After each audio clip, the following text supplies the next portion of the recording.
Cricket से जुड़ी हर update के लिए हमारे all in one YouTube channel को सब्सक्राइब कीजिए और बगल के नोटिफिकेशन बेल को जरूर दबाएं। दोस्तों अगर आप भी रविचंद्रन अश्विन को एक बेहतरीन गेंदबाज मानते हैं तो इस वीडियो को दिल से लाइक एक बार जरूर करते हुए जाएं। दोस्तों भारत और न्यूजीलैंड पहला टेस्ट मुकाबला कानपुर का मैदान काफी तूफानी तरीके से शुरू हुआ। दोस्तों इस टेस्ट मुकाबले का आखिरी दिन यानी 5वां दिन आज शुरू हो चुका था। दोस्तों आप सभी को बता दें दोनों ही टीमों के लिए ये दिन काफी ज्यादा महत्वपूर्ण था। जहां न्यूजीलैंड एक तरफ जीत की दहलीज पर ठहरी थी तो दूसरी दहलीज पर भारतीय टीम ठहरी थी। दोनों ही टीमों के लिए मुकाबला काफी ज्यादा रोमांचक था। आइए समरी की बात करते हैं। दोस्तों पहली इनिंग में भारतीय टीम ने 345 रन लगाए तो पहली इनिंग की टीम में न्यूजीलैंड ने 256 रन लगाए तो भारतीय टीम ने अपनी दूसरी इनिंग को 234 रन पर डिक्लेयर किया और भारतीय टीम ने न्यूजीलैंड को टारगेट दिया इस मुकाबले को जीतने के लिए 284 रन का। ऐसे में 5वें दिन इतने रन के लक्ष्य का पीछा करने उतरी न्यूजीलैंड की टीम। न्यूजीलैंड की तरफ से बल्लेबाजी कर रहे थे पहले सलामी बल्लेबाज टॉम लेथम और उनके साथ बल्लेबाजी कर रहे थे सोमरवेल। दोस्तों आप सभी को बता दें शुरुआत में 36 रनों की अच्छी पारी खेली सोमरवेल ने। ऐसा लग रहा था कि वो अपनी छोटी पारी को बड़ी पारी में जरूर तब्दील करेंगे, लेकिन ऐसा हुआ नहीं। इस शॉर्ट गेंद पर उमेश यादव की पीछे खड़े शुभमन गिल को तूफानी कैच दे बैठे सोमरवेल। दोस्तों इस मुकाबले में सोमरवेल की सबसे पहली विकेट गई दिन के शुरुआत में जो 36 रन पर गई। उमेश यादव ने उनकी विकेट निकाली, उनकी कैच शुभमन गिल ने पकड़ी। तो उसके बाद टॉम लेथम जो कि पहले सलामी बल्लेबाजी कर रहे थे मैदान पर, इन्होंने एक बेहतरीन पारी खेली और अपना तूफानी अर्धशतक पूरा किया अपनी तूफानी बल्लेबाजी से। दोस्तों इस मुकाबले में 52 रनों की तूफानी पारी खेली टॉम लेथम ने, लेकिन जब अश्विन उनके सामने गेंदबाजी करने आए तो इस तरह से बड़ा शॉट खेलने के चक्कर में वो भी गेंद का इनसाइड एज लेकर आउट हो बैठे। ऐसे में बोल्ड हो गए अश्विन की गेंद पर टॉम लेथम 52 रन बनाकर और यहीं पर बड़ी विकेट मिली भारतीय टीम को टॉम लेथम के रूप में। उनके बाद रॉस टेलर भी बड़ी पारी नहीं खेल पाए मैदान पर आकर। जडेजा की इस गेंद पर सामने ठहरकर सीधा एलबीडब्ल्यू आउट हो गए टॉम लेथम, जैसे कि आप स्क्रीन पर देख सकते हैं। जडेजा की इस गेंद को पढ़ नहीं पाया रॉस टेलर और अपनी विकेट गवा बैठे। इस मुकाबले में रॉस टेलर मात्र 2 रन बनाकर आउट हो गए जडेजा की गेंद पर एलबीडब्ल्यू। तो एक तरफ से अच्छी बल्लेबाजी कर रहे थे केन विलियमसन और उनके साथ बल्लेबाजी कर रहे थे हेनरी निकोल्स, लेकिन हेनरी निकोल्स भी 1 रन बनाकर अक्षर पटेल की गेंद पर एलबीडब्ल्यू आउट होकर वापस पवेलियन लौट गए। अब बात करते हैं कप्तान केन विलियमसन की। दोस्तों इस मुकाबले में केन विलियमसन ऐसा लग रहा था कि सेट हो गए हैं, लेकिन वो भी बड़ी गलती कर बैठे सर जडेजा के सामने। दोस्तों जडेजा ने जैसे ही गेंद डाली विलियमसन को तो विलियमसन इस गेंद को पढ़ नहीं पाए और गेंद जाकर लगी सीधा विकेटों के सामने पैड्स पर और अंपायर ने इसे एलबीडब्ल्यू आउट दिया।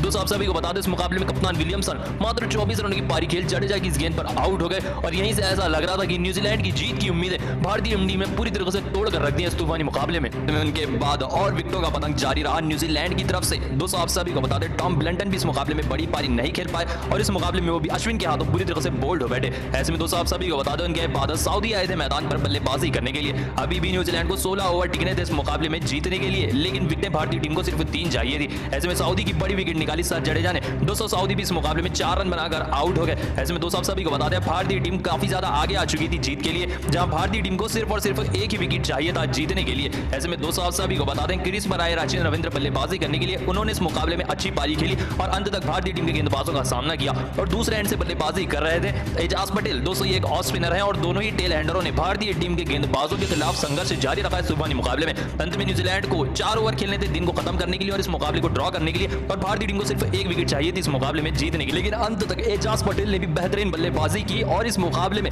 लगभग 4 ओवर से ज्यादा डिफेंस किया भारतीय टीम के गेंदबाजों के सामने और राजेंद्र रविंद्र ने भी 90 बॉल खेले भारतीय टीम के गेंदबाजों के सामने और पूरी तरह से दिन को बचा लिया और इस मुकाबले को ड्रॉ कर दिया। जी हां दोस्तों 119 रन चाहिए थे न्यूजीलैंड को मुकाबला जीतने के लिए। भारतीय टीम 10 विकेट नहीं गिरा पाई न्यूजीलैंड की और ये भारत बनाम न्यूजीलैंड का पहला टेस्ट मुकाबला हो चुका है ड्रॉ। दोस्तों आपको ये मुकाबला कैसा लगा कमेंट में एक बार जरूर बताते हुए जाएं और ये वीडियो सही हो तो दिल से लाइक करें और चैनल को दोस्तों आइए आप सभी को ऐसी हाईलाइट बताते हैं जो आपको कहीं नहीं मिलेगी। पहले दिन न्यूजीलैंड की टीम ने भारतीय टीम को 375 रन पर ऑल आउट किया और दूसरी इनिंग में न्यूजीलैंड की टीम जब बल्लेबाजी करने उतरी तो न्यूजीलैंड की टीम 296 रन लगा पाई। ऐसे में भारत की टीम का तीसरे दिन का स्कोर था 14 रन पर 1 विकेट और मयंक अग्रवाल चेतेश्वर पुजारा वापस से 14 दिन की सुबह बल्लेबाजी करने आए। दोस्तों भारतीय टीम के पास 64 रनों की लीड थी, उसी को कंटिन्यू करने आई भारतीय टीम, लेकिन सबसे बड़ा दिन की शुरुआत में झटका लगा भारतीय टीम को चेतेश्वर पुजारा के रूप में। ईसन की शॉर्ट गेंद को पढ़ नहीं पाए चेतेश्वर पुजारा। ऐसे में गेंद बल्ले का एज लेकर गई कीपर के हाथों, लेकिन अंपायर ने इसे नॉट आउट दिया तो केन विलियमसन ने रिव्यू लेने का फैसला किया। रिव्यू में देखा गया बल्ले का एज लगा था और चेतेश्वर पुजारा को 22 रन पर पवेलियन लौटना पड़ा जेमिसन की इस तूफानी गेंद पर। उसके बाद मैदान पर अजिंक्य रहाणे आए बल्लेबाजी करने के लिए, जो कि भारतीय टीम के कप्तान है, लेकिन अजिंक्य रहाणे बड़ी पारी नहीं खेल पाए। एजाज पटेल की इस गेंद पर एलबीडब्ल्यू हो गए और रिव्यू भी लिया और रिव्यू भी लॉस हो गया भारतीय टीम का अजिंक्य रहाणे की वजह से और 4 रन बनाकर अजिंक्य रहाणे अपनी विकेट गवा बैठे एजाज पटेल की गेंद पर। तो एक और बार पहली इनिंग में सेंचुरी लगाने वाला बल्लेबाज श्रेयस अय्यर बल्लेबाजी करने आए। दोस्तों आप सभी को बता दें उम्मीदों पर खरे उतरे श्रेयस अय्यर, जिस हिसाब से उन्होंने एक और बार अपनी तूफानी बल्लेबाजी का जलवा दिखाया है तूफानी मैदान पर, वो काबिल तारीफ है। इस मुकाबले में एक और बार तूफानी बल्लेबाजी की, लेकिन उससे पहले बात कर लेते हैं पहले सलामी बल्लेबाज मयंक अग्रवाल की,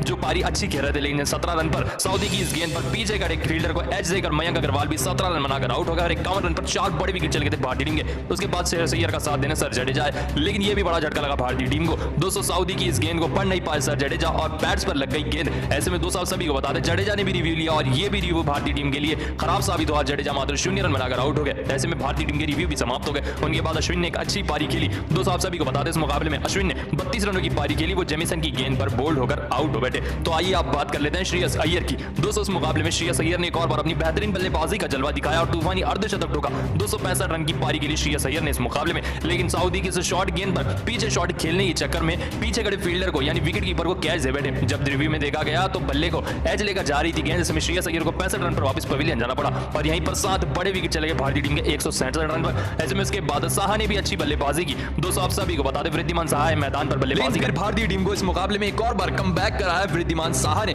दोस्तों इस मुकाबले में विकेट कीपर बल्लेबाज भारतीय टीम के वृद्धिमान साहा ने भी तूफानी अर्धशतक ठोका। दोस्तों आप सभी को बता दें इस मुकाबले में साहा ने भी तूफानी अर्धशतक लगाया, वो भी 61 रन लगाए। उनके साथ अक्षर पटेल जो कि बल्लेबाजी करने आए थे, उन्होंने भी 28 रन लगाए। दोनों की पारी अंत तक चलने नहीं दिया जिनके रहाणे ने और भारतीय टीम की इनिंग को डिक्लेयर कराया 234 रन पर। जी हां दोस्तों 234 रन पर भारतीय टीम ने डिक्लेयर किया। ऐसे में दोस्तों आप सभी को बता दें अंत में 13 ओवर बाकी थे दिन के खत्म होने तक और वापस न्यूजीलैंड की टीम भारतीय टीम के रन चेस करने उतरी, जहां भारतीय टीम ने 284 रन का टारगेट किया है न्यूजीलैंड को। दोस्तों आप सभी को बता दें न्यूजीलैंड की अगर हम शुरुआत की बात करें तो वो एक और बार खराब रही। दोस्तों आप सभी को बता दें न्यूजीलैंड ने सबसे बड़ी गलती की, अश्विन की इस गेंद पर एलबीडब्ल्यू की अपील की अश्विन ने और अंपायर ने इसे आउट दिया, लेकिन दोस्तों रिव्यू नहीं लिया विल यंग ने। लेकिन जब थर्ड अंपायर ने देखा तो गेंद विकेटों से मिसिंग हो रही थी। ऐसे में विल यंग ने बिना कोई रिव्यू लिए तोहफे में अपनी विकेट दे दी भारतीय टीम को और बिना कोई गलती के भारतीय टीम को विकेट मिल गया विल यंग की। ऐसे में दोस्तों आप सभी को बता दें खराब लाइट के चलते इस मुकाबले को रोक दिया गया और 14 दिन समाप्त हो चुका। न्यूजीलैंड का स्कोर हो गया है 4 रन पर 1 विकेट और क्रीज पर अभी भी टॉम लेथम और उनके साथ सोमरविल बल्लेबाजी करने आए थे। दोस्तों भारत और न्यूजीलैंड के पहले टेस्ट मुकाबले का चौथा दिन भी अब समाप्त हो चुका है। अब 5वें दिन न्यूजीलैंड की टीम 284 रन के लक्ष्य का पीछा करने उतरेगी।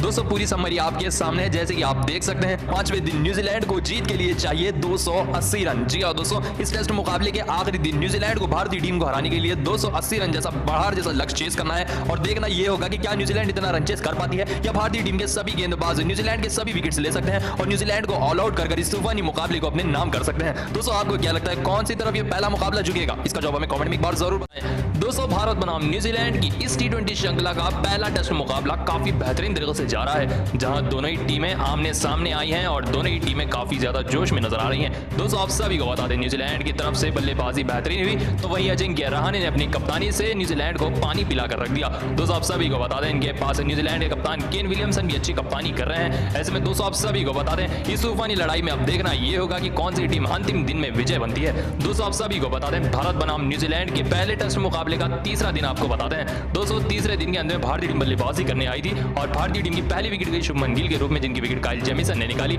और इनकी विकेट के साथ ही तीसरा दिन समाप्त हो गया था। पहली इनिंग में भारतीय टीम ने 345 रन लगाए, तो वहीं न्यूजीलैंड ने पहली इनिंग में 296 रन लगाए और अब दूसरी इनिंग में भारतीय टीम बल्लेबाजी करने उतरी थी और शुरुआत में शुभमन गिल की विकेट गई। ऐसे में 14 रन पर 1 विकेट था भारतीय टीम का स्कोर तीसरे दिन के खेल में। अब चौथे दिन चेतेश्वर पुजारा मैदान पर बल्लेबाजी करने आएंगे और उनके साथ थे मयंक अग्रवाल। दोस्तों आप सभी को बता दें न्यूजीलैंड के तेज तर्रार गेंदबाज काइल जेमिसन जो कि इस मुकाबले में काफी बेहतरीन गेंदबाजी कर रहे हैं, उन्होंने ही शुभमन गिल की विकेट निकाली जो इस तरीके से बोल्ड हो गए थे। ऐसे में क्रीज पर फिलहाल चेतेश्वर पुजारा तूफानी बल्लेबाजी करेंगे डे नंबर 4 में। जी हां दोस्तों भारत बनाम न्यूजीलैंड के चौथे दिन के खेल में मयंक अग्रवाल और चेतेश्वर पुजारा सुबह में वापस बल्लेबाजी करने आएंगे। दोस्तों देखकर ऐसा लग रहा है कि चेतेश्वर पुजारा अच्छी फॉर्म में है, वो अर्धशतक लगा सकते हैं। लेकिन दोस्तों आप सभी को बता दें इस मुकाबले में न्यूजीलैंड के तेज तर्रार गेंदबाज काइल जेमिसन जिस हिसाब से गेंदबाजी कर रहे हैं, शुरुआती दोनों बल्लेबाजों की विकेट जल्दी जामने की पूरी संभावना है, क्योंकि पिच बल्लेबाजी के लिए अंतिम दिनों में ज्यादा बेहतरीन नहीं होती। ऐसे में दोनों ही बल्लेबाजों को काफी संघर्ष करना होगा मैदान पर और शुरुआत में भारतीय टीम के जल्दी विकेट्स जा सकते हैं। दोस्तों आपको क्या लगता है कौन सी टीम इस मुकाबले को जीत पाएगी? इसको जो हमें कमेंट में एक बार जरूर बताते हुए।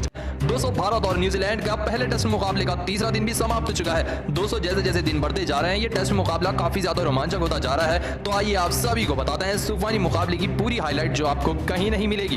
दोस्तों पहले 3 दिनों की बात कर लेते हैं। दोस्तों आप सभी को बता दें पहले दिन के खेल में भारतीय टीम 345 रन बनाकर ऑल आउट हो गई थी, तो दूसरे दिन के एंड तक 129 रन बिना कोई विकेट को न्यूजीलैंड बना चुकी थी। अब तीसरे दिन की सुबह न्यूजीलैंड की टीम वापस बल्लेबाजी करने आई। दोस्तों वापस से विल यंग और टॉम लेथम ने अपनी तूफानी बल्लेबाजी को बरकरार रखा था, लेकिन जब मैदान पर गेंदबाजी बल्लेबाजी करने आए भारतीय टीम के तूफानी स्पिनर रविचंद्रन अश्विन, तब उनकी इस गेंद पर हल्का सा एज लेकर गेंद गई केएस भारत के 10 स्थानों में और रविचंद्रन अश्विन ने पहले सलामी बल्लेबाज न्यूजीलैंड के उनको आउट किया जो कि थे विल यंग, जो कि इस मुकाबले में 90 रन बनाकर आउट हो गया अश्विन की गेंद पर पीछे भारत को अपनी कैच देकर। तो तीसरे नंबर पर आए थे कप्तान विलियमसन, जो कि न्यूजीलैंड के तूफानी कप्तान है। इनको फंसाया उमेश यादव ने। इस तरीके से एलबीडब्ल्यू आउट हो गए केन विलियमसन।